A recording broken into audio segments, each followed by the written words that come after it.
Good evening students, welcome back. तो हम आज आ गए हैं नया टॉपिक लेने के लिए। सब टॉपिक जो है 12.6, मेन टॉपिक है 12.6 resistance of a system of a resistors. उसमें सब topic resistors in series.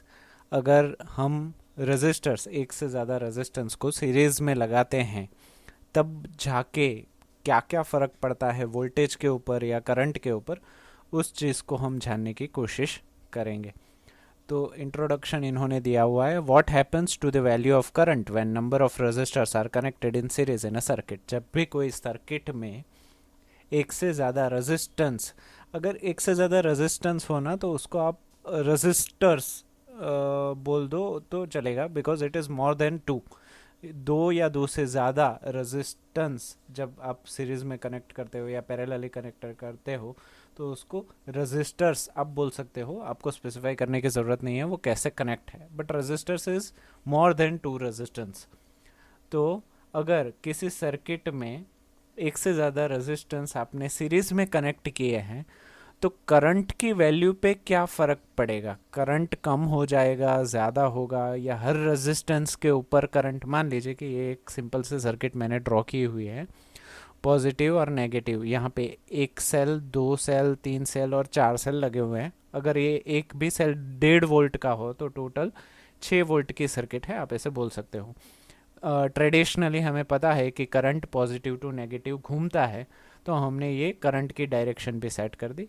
A metre को ज़रूरी नहीं है आप यहाँ पे सेट करो, यहाँ पे भी सेट करो तो चलेगा, there is no issue. But मैंने क्वेश्चन पूछा था आपसे कि लॉजिक आप मुझे बताओ। अगर नहीं बता पा रहे हो तो मैं चलिए इसी इसी सेशन में इसका लॉजिक मैं आपको समझाने के लिए कोशिश करूँगा।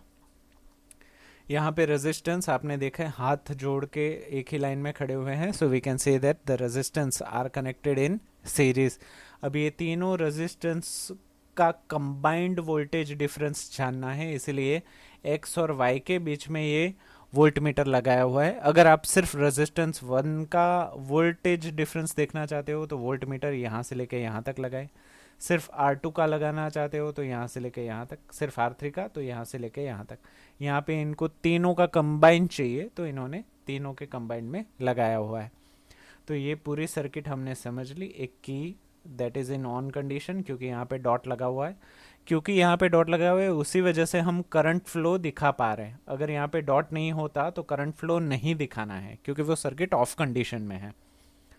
What would be their equivalent resistance? अगर ये तीनों रेजिस्टेंस सर्किट में सीरीज में लगे हुए हैं, एक का हाथ पकड़ के दूसरे ऐसे लगे हुए हैं, तो इन तीनों का इक्वलेंट, जिसको आपको अगर याद होगा लास्ट ऑनलाइन सेशन में आर एस से हमने डिनोट किया था, R suffix S, that is resistance replaced by series. अगर इन तीनों को निकाल के एक ही रेजिस्टेंस लगाना है तो वो कितना हो जाएगा, उसको मुझे कैलकुलेट करना है। Let us try to understand this with the help of following activities. इस चीज़ को समझने के लिए सबसे अच्छी चीज़ रहेगी एक्टिविटी, क्योंकि उससे हमें प्रैक्टिकल नॉलेज भी मिल जाएगा। सो एक्टिविटी 12.4 हम यहाँ पे करने जा रहे हैं। Electric current when resistors are in series. अगर हर रेजिस्टर को सीरीज में लगाया हुआ है, जैसे कि यहाँ पे लगाया हुआ है, तो इलेक्ट्रिक करंट में क्या फ़र्क पड़ेगा? Join three resistors of different values in series. मान लीजिए कि फिगर में तीन अलग अलग रेजिस्टेंस, एक दो तीन लगाए हुए हैं सीरीज में। Connect them with a battery, उसको बैटरी से कनेक्ट कीजिए। एन एमीटर, एक एमीटर, एक plug key, as shown in figure, जैसे कि फिगर में दिखाया हुआ है। You may use the resistors of value like 1 2 3 and a battery of 6 volt. ये ना बहुत ही कॉमन चीज़ें हैं स्टूडेंट लाइफ में। एक दो तीन रजिस्टर और 6 वोल्ट, चार बैटरी, ये सारी चीज़ें बाय डिफ़ॉल्ट सेट की हुई है फॉर परफॉर्मिंग दिस एक्टिविटी। क्यों यही लेते हैं? 6 वोल्ट से ऊपर क्यों नहीं लेते? क्योंकि शॉक वॉक लग जाएगा, झटका याद रहेगा पूरी ज़िंदगी। इससे अच्छा है छोटी चीज़ों में ही एक्सपेरिमेंट करो। प्लग द की को प्लग करने के बाद ही करंट फ्लो होना स्टार्ट हो जाएगा। Note the ammeter reading. जब आप करंट को स्टार्ट करते हो तभी के वक्त एमीटर में कितना रीडिंग दिखा रहा है उसको नोट कर लीजिए। Change the position of ammeter anywhere in between the resistors. अभी इस एमीटर को यहाँ पे लगाओ, यहाँ पे लगाओ, यहाँ पे लगाओ, यहाँ पे लगाओ, यहाँ पे लगाओ, और हर केस में आप मुझे बताओ कि एमीटर की रीडिंग में कोई फर्क पड़ रहा है या नहीं। अभी वही लॉजिक की बात आ गई। आपको पता है कि इलेक्ट्रॉन्स नेगेटिव टू पॉजिटिव दौड़ते हैं, आपको पता है, हमने डिस्कस किया हुआ है। तो यहाँ से इलेक्ट्रॉन दौड़ रहे हैं, दौड़ रहे हैं, दौड़ रहे हैं, दौड़ रहे हैं। मैंने बताया था कि रेजिस्टेंस एक उबड़ खाबड़ पत्थर की तरह है। कम अगर रेजिस्टेंस हो तो वो छोटे पत्थर हैं, बड़ा रेजिस्टेंस हो तो वो बड़े पत्थर हैं। तो आप बोलोगे कि सर इलेक्ट्रॉन यहाँ से बह रहे हैं। यहाँ पे जब ये सबसे बड़े पत्थर आते हैं 3 ओम वाले, तो यहाँ से जब करंट फ्लो होगा, तो अगर मैं एमीटर को यहाँ पे लगाऊंगा तो मान लीजिए कि वो 3 एम्पियर दिखा रहा है, तो ये R3 क्रॉस करने के बाद यहाँ पे लगाऊंगा तो 2.7 दिखाएगा लॉजिक के हिसाब से। बाद में यहाँ पे R2 2 ओम्स वाला जो है, अगर इसको भी क्रॉस करके यहाँ पे लगाऊँ तो 2.3 एम्पियर लगाएगा। और उसको बाद में R1 जो सबसे छोटे कंकड़ पत्थर है, उसके बाद अगर मैंने एमीटर लगाया तो सबसे कम एम्पियर दिखाएगा। And logically it is truth, ये लॉजिकली एकदम सही है। अभी आप बोलोगे सर लॉजिकली सही है तो प्रॉब्लम क्या है?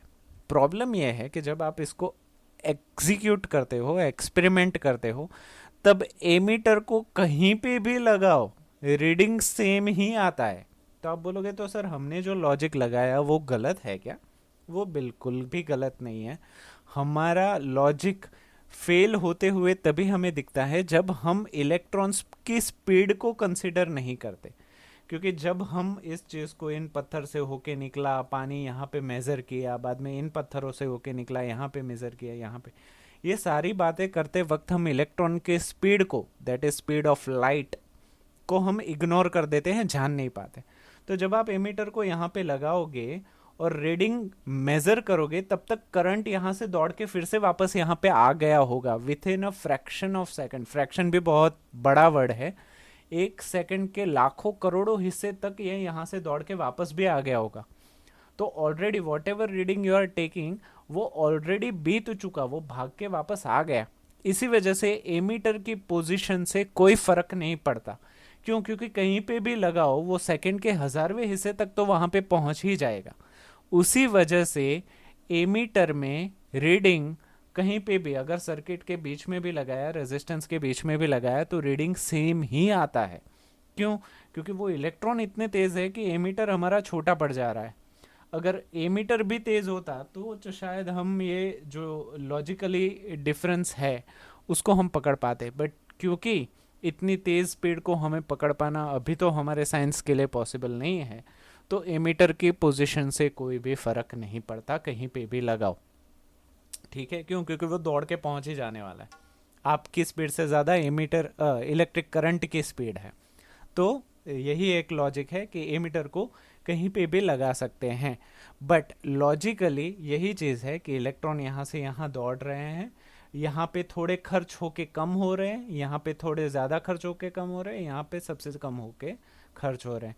तो यहाँ पे लॉजिकली अलग अलग 3 प्रवाह टूटते हैं, बट क्योंकि इलेक्ट्रॉन की स्पीड बहुत ज़्यादा होती है, उसको पकड़ पाना it is nearly impossible. Change the position of ammeter anywhere in between the resistors, कोई फर्क नहीं पड़ने वाला। Note down the ammeter reading each time, हर टाइम एमीटर का रीडिंग सेम ही आएगा। Do you find any change in the value of the current through ammeter? आपको कोई भी डिफरेंस दिख रहा है जब आप इसकी पोजिशन चेंज कर रहे हो? नहीं, कोई भी डिफरेंस नहीं दिख रहा। तो हम इस चीज़ से क्या ऑब्जर्व करते हैं? अगर हम इससे कुछ निचोड़ निकालना हो जिसको हम मैथमेटिकली आगे जब प्रॉब्लम सॉल्व करने के लिए यूज़ कर सके, तो वो क्या होगा? So you will observe that the value of the current in the ammeter is the same. तो हमने ये देखा कि एमीटर को कहीं पे भी लगाओ, उसके अंदर बहने वाला करंट हमेशा सेम ही रहता है, इंडिपेंडेंट ऑफ इट्स पोजिशन। उसको उसकी पोजिशन से कोई लेना देना नहीं है। इन द इलेक्ट्रिक सर्किट में कहीं पे भी लगाओ, it means that the series combination of a resistors, the current is same in every part of the circuit और the same current through each resistors. तो उसका मतलब ये हुआ कि पूरे सर्किट में एक ही करंट फ्लो हो रहा है। यहाँ पे आप 3 क्या 10 भी रेजिस्टेंस लगा दो तो भी करंट फ्लो तो सेम ही रहेगा। हालांकि हमारा लॉजिक उसको अलो नहीं कर पाता, पर लॉजिक स्पीड के सामने टूट जाता है, क्योंकि इतनी ज़्यादा स्पीड है तो ये हर चीज़ के लिए डिफ्रेंशिएट कर ही नहीं पाएंगे, और कर भी लिया तो मैथमेटिकली वो फॉर्मूला बहुत ही कॉम्प्लेक्स हो जाएगा, जिसे हम सर्किट को आसानी से समझ नहीं पाएंगे। तो क्योंकि यहाँ पे speed plays a major role, तो हमें ये मान लेना पड़ेगा कि जो भी इलेक्ट्रिक करंट है वो सारे रेजिस्टेंस में एक जैसा ही बहता है। अगर यहाँ पे रेजिस्टेंस ज़्यादा हो तो भी करंट फ्लो सेम है, यहाँ पे रेजिस्टेंस कम हो फिर भी करंट सेम है, क्योंकि वो स्पीड के सामने हार जाता है। और ये तीनों को वो एक ही रेजिस्टेंस कंसिडर करता है। करंट के लिए उसकी स्पीड काफ़ी तेज़ है तो वो तीनों को अलग अलग नहीं समझ पाता। फॉर एग्जाम्पल, अगर आप बाइक चला रहे हो और 15-20 बम्प एक ही सीरीज में लगे हुए हैं, क्योंकि आपकी स्पीड ज़्यादा है तो आप बम्प्स को गिन नहीं पाओगे। समझ रहे हो? उसी तरीके से करंट की स्पीड बहुत ही ज़्यादा होने की वजह से ये सारे रेजिस्टेंस को वो एक ही मान लेता है, उसी वजह से करंट फ्लो भी एक ही रहता है। वो हर जगह पे अलग अलग नहीं हो पाता, क्योंकि उसकी स्पीड बहुत ज़्यादा है, वो पूरे रेजिस्टेंस को एक ही गिन लेगा।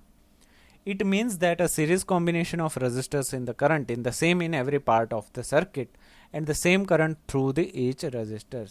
अगर एक अलग अलग रेजिस्टर लो फिर भी करंट फ्लो सेम है, और तीनों को साथ में लो फिर भी करंट फ्लो सेम है। मतलब उसका निचोड़ ये निकलता है कि आप कोई भी सर्किट में सीरीज में कितने भी रेजिस्टेंस लगा लो, करंट के ऊपर उसका कोई फर्क नहीं पड़ता, करंट एक जैसा ही बहेगा। R1 के लिए भी करंट I होगा, R2 के लिए भी I होगा, और R3 के लिए भी I होगा, और कोई दूसरा रेजिस्टेंस भी यूज कर रहे हो तो current flow will be same for all the resistance which are been connected in series. Series में कनेक्ट किए हुए हर रेजिस्टेंस के लिए करंट फ्लो सेम रहेगा। एक्टिविटी 12.5 को हम लेंगे नेक्स्ट ऑनलाइन सेशन में। आई होप मैंने जो लॉजिक बताया वो आपके पल्ले पड़ गया होगा। अगर नहीं पढ़ा तो क्यों नहीं पढ़ा आप मुझे कमेंट में बता सकते हैं, ताकि मैं उस चीज़ को सॉल्व कर सकूं। तो टिल देन रिवाइज करते रहिए, और थैंक यू सो मच।